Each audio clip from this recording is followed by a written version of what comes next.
because you already started speaking mid-journey to me, which is a whole nother level of English language that people should be familiar with. But what inspired you to like just take this to this level that you're at now?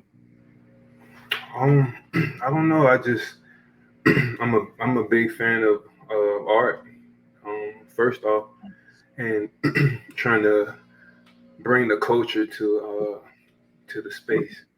You know, I see a lot of art out there. I feel like didn't have that much meaning, and I kind of wanted to put some meaning to it.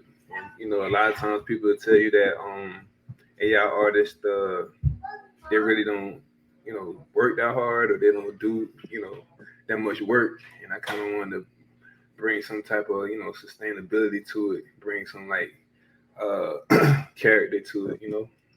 Just trying to do something different. What are some of your challenges that you find with AI? Um, what do you wish it would do better, or like where do you see that maybe not just you or the average AI creator faces with doing AI?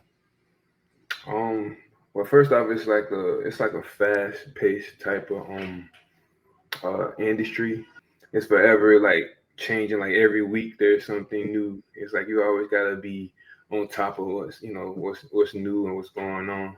But other than that, I think the prompt coherence.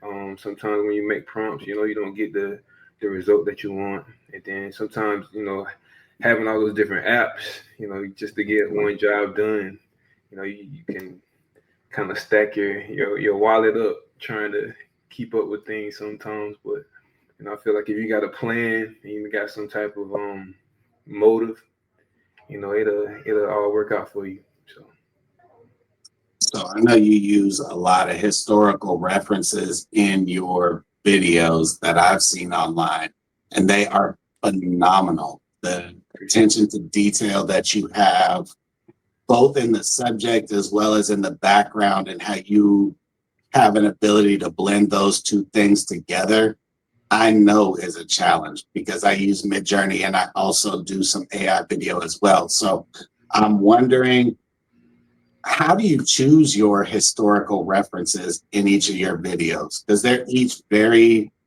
dynamic, unique, and it seems like you have lately this almost like a mixtape of historical references. So I'm curious, how do you choose? I don't. It's not really that hard, honestly. It's just I guess it's a vibe thing for me. It's like how I'm feeling. I feel like our culture has so many different layers to it.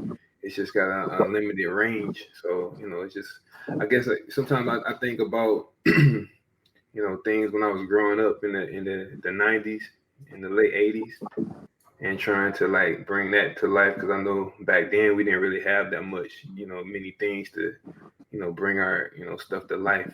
So now that we have all the tools, it's like let's go.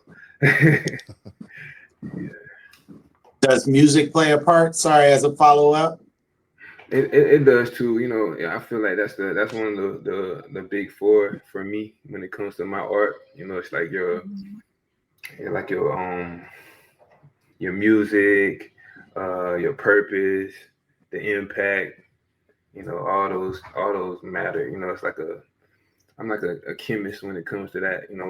It takes the right ingredients to make something that that's worth something. I feel like we got so much fast food out here. It's kind of a breath of fresh air when you have something that's kind of like well put together, like your mom makes some good food. You know, you want to eat.